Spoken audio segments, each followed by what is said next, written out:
Hi all, അസ്സലാമു അലൈക്കും. Welcome back to Silna's kitchen.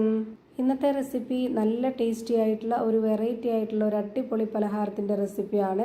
ഇഫ്താറിനോ അല്ലാന്നുണ്ടെങ്കിൽ നമുക്ക് സാധാരണ വൈകിട്ട് ചായക്കോ എപ്പോൾ വേണമെങ്കിലും തയ്യാറാക്കി കഴിക്കാൻ പറ്റിയ ഒരു അടിപൊളി ടേസ്റ്റി ആയിട്ടുള്ള പലഹാരമാണ്. അപ്പോൾ ഇതെങ്ങനെയാണ് തയ്യാറാക്കി എന്നറിയാനായിട്ട് വീഡിയോ സ്കിപ്പ് ചെയ്യാതെ മുഴുവനായിട്ടൊന്ന് കണ്ടു നോക്കണേ. റെസിപ്പിയിലോട്ട് കിടക്കുന്നതിന് മുമ്പായി സിൽനാസ് കിച്ചൺ ചാനൽ ആദ്യമായിട്ട് കാണുന്നവരാണെങ്കിൽ പ്ലീസ് ഒന്ന് സബ്സ്ക്രൈബ് ചെയ്തേക്കണേ. ഒപ്പം തന്നെ ഈ വീഡിയോസ് നിങ്ങൾക്ക് ഇഷ്ടപ്പെടുകയാണെങ്കിൽ ഒരു ലൈക്ക് ചെയ്ത് ഷെയർ ചെയ്ത് സപ്പോർട്ട് ചെയ്യാനും മറക്കരുത്. ഇനി നമുക്ക് ഇതെങ്ങനെയാണ് തയ്യാറാക്കുന്നതെന്ന് നോക്കാം. അപ്പോൾ നമ്മുടെ ഇന്നത്തെ ഈ പലഹാരം തയ്യാറാക്കുന്നതിന് വേണ്ടിയിട്ട് ഞാനിവിടെ 250 ml കപ്പിൻ്റെ അളവിൽ 2 കപ്പ് മൈദപ്പൊടിയാണ് ഇട്ട് കൊടുക്കുന്നത്. ഇതേപോലെ തന്നെ ഗോതമ്പ് പൊടിയിലും ചെയ്തിട്ടെടുക്കാവുന്നതാണ്. ഞാനിപ്പോൾ ഇവിടെ മൈദപ്പൊടിയാണ് ഇട്ട് കൊടുത്തിട്ടുള്ളത്. ഇനി ഇതുപോലെ ഒരു വലിയ സ്പൂണിൽ കുറച്ച് വെള്ളം എടുത്തിട്ടുണ്ട്. അതിലേക്ക് കുറച്ച് സോഡാപ്പൊടിയും ആവശ്യത്തിനുള്ള ഉപ്പും ഇട്ട് കൊടുക്കാം. ഒരു നുള്ള് സോഡാപ്പൊടി ഇട്ട് കൊടുത്താൽ മതി. എന്നിട്ട് ഇതുപോലെ നന്നായിട്ടൊന്ന് ഇളക്കി കൊടുത്തതിന് ശേഷം ഈ ഒരു പൊടിയിലേക്ക് ഇത് ഒഴിച്ചു കൊടുക്കാം.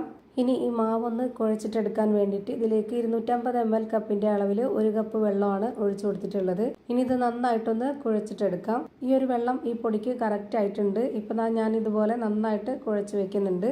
ഒരുപാട് നന്നായിട്ട് ലൂസും ആവരുത്, എന്നാൽ നല്ല ടൈറ്റും ആവരുത്. ഒരു ഇടത്തരം പരുവത്തിൽ വേണം നമ്മൾ ഈ മാവ് റെഡിയാക്കി എടുക്കാനായിട്ട്.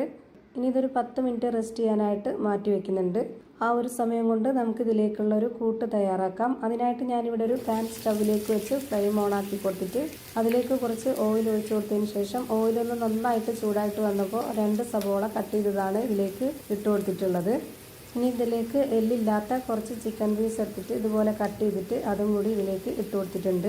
പിന്നെ ഇതിലേക്ക് കുറച്ച് മല്ലിയില, കറിവേപ്പില, 1 സ്പൂൺ അളവിൽ മുളക് പൊടി, ഒരു 1/2 സ്പൂൺ അളവിൽ കുരുമുളക് പൊടി, ഒരു 1/4 സ്പൂൺ അളവിൽ ഗരം മസാലപ്പൊടി, പെരിഞ്ജീരകപ്പൊടി, മഞ്ഞൾപ്പൊടി, ആവശ്യത്തിനുള്ള ഉപ്പ്. ഇതിലേക്ക് 2 ടേബിൾ സ്പൂണോളം വരുന്ന ടൊമാറ്റോ സോസാണ് ഒഴിച്ചു കൊടുക്കുന്നത്. ഞാനിവിടെ ഈ ഒരു സ്പൂൺ അളവിലാണ് 1 സ്പൂൺ ടൊമാറ്റോ സോസ് ഒഴിച്ചു കൊടുത്തിട്ടുള്ളത്. ആ ഒരു കണക്കനുസരിച്ചിട്ട് സാധാരണ 2 ടേബിൾ സ്പൂൺ അളവിലുള്ള ടൊമാറ്റോ സോസാണ് ഒഴിച്ചു കൊടുക്കാവുന്നത്. ഇതെല്ലാം ഒന്നിച്ചിട്ട് കൊടുക്കുന്നത് ഒരുപാട് അങ്ങ് വെന്ത് കുഴഞ്ഞു പോവണ്ട. ഇത് ഈ ഒരു ചിക്കനും സവോളയൊക്കെ വെന്ത് കിട്ടുന്നതിൻ്റെ ആ ഒരു പരുവം മാത്രമായാൽ മതി. കുറച്ച് കടിക്കാനായിട്ട് കിട്ടണം. അതിന് വേണ്ടിയിട്ടാണ് എല്ലാം കൂടെ ഒന്നിച്ചിട്ടിട്ട് വേവിച്ചെടുക്കുന്നത്. ഇനി ഇത് ലോ ഫ്ലെയിമിൽ ഇട്ടുകൊണ്ട് വേവിച്ചെടുക്കാം. ഞാനിപ്പോൾ ഇവിടെ അടച്ചു വെച്ചാണ് വേവിച്ചെടുക്കുന്നത്.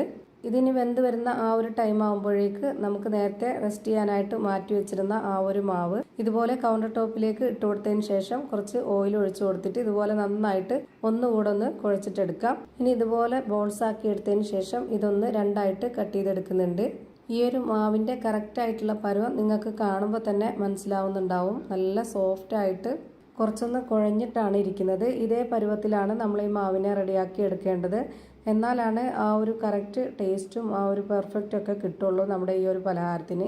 ഇനി നമുക്കിവിടെ കുറച്ച് മൈദപ്പൊടി കൂടി ഇട്ട് കൊടുത്തതിന് ശേഷം ഇതിൽ നിന്ന് ഒരു ബോൾസ് എടുത്ത് ഇതിലേക്ക് വെച്ച് കൊടുത്തിട്ട് മുകളിലും താഴെയൊക്കെ ആയിട്ട് തിരിച്ചും മറിച്ചൊക്കെ പൊടി ഇട്ട് കൊടുക്കണം.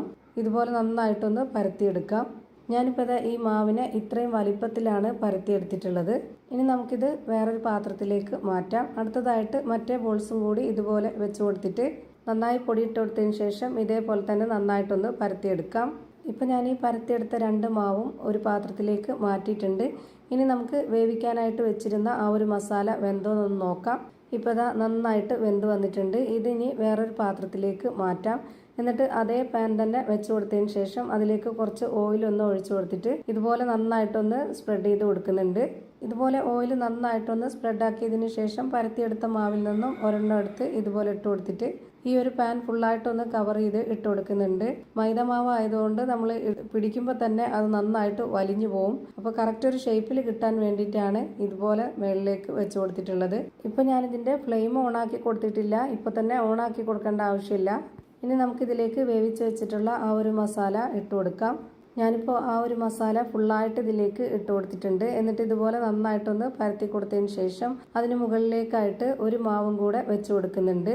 ഏത് പാനിലാണോ നമ്മൾ തയ്യാറാക്കി എടുക്കുന്നത് ആ ഒരു പാനിൽ ഇതുപോലെ ഇട്ട് കൊടുത്തതിന് ശേഷം ആ ഒരു പാനിൻ്റെ കറക്റ്റ് അളവിൽ വെച്ച് കൊടുത്തിട്ട് ഇതുപോലെ ഒന്ന് കട്ട് ചെയ്ത് മാറ്റുക.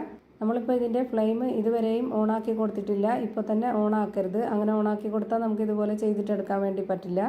ഇനി നമുക്കിത് തിരിച്ചു മറിച്ചൊക്കെ ഇട്ട് കൊടുത്ത് വേവിക്കാനുള്ളതാണ്. ഇതിൻ്റെ ഫില്ലിങ്സ് ഒന്നും പൊട്ടിപ്പോവാതിരിക്കാനും ഇത് കാണാനൊരു ഭംഗിക്ക് വേണ്ടിയിട്ടൊക്കെ ഇതിൻ്റെ വക്ക് ഭാഗം ചെറുതായിട്ട് ഇതുപോലെ ഒന്ന് മടക്കി കൊടുക്കുന്നുണ്ട്. ഇതുപോലെ തന്നെ മടക്കി കൊടുക്കണമെന്നില്ല, ഓരോരുത്തരുടെ ഇഷ്ടത്തിനനുസരിച്ച് മടക്കി കൊടുക്കാവുന്നതാണ്. ഇനി ഇതിന് മുകളിലേക്ക് 1 സ്പൂണോളം ഓയിൽ ഒഴിച്ചു കൊടുത്തതിന് ശേഷം ഫ്ലെയിം ഓണാക്കി കൊടുത്തിട്ട് ലോ ഫ്ലെയിമിൽ ഇട്ട് കൊടുത്തതിന് ശേഷം വേണം ഇത് വേവിച്ചെടുക്കാനായിട്ട്. എത്ര സമയമാണോ ഇത് വെന്ത് കിട്ടാനായിട്ട് എടുക്കുന്നത് അത്രയും സമയം വരെ ലോ ഫ്ലെയിമിൽ തന്നെ ഇട്ട് വെച്ചിരിക്കുക. ഇനി നമുക്കിതൊന്ന് അടച്ചു വെച്ച് വേവിച്ചെടുക്കാം. ഒരു 6-7 മിനിറ്റൊക്കെ ഒരു ഭാഗം വെന്തതിന് ശേഷം ഇതുപോലെ അടപ്പ് തുറന്നിട്ട് ഇതൊന്ന് തിരിച്ചിട്ട് കൊടുക്കാവുന്നതാണ്.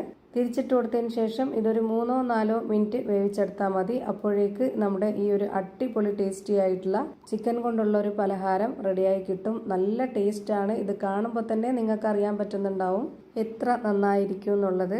ഇനി ഇതിൻ്റെ അകം എങ്ങനെയാണ് ഇരിക്കുന്നതെന്ന് നോക്കാനായിട്ട് ഞാൻ ഇതുപോലെ കട്ട് ചെയ്തെടുത്തിട്ടുണ്ട്.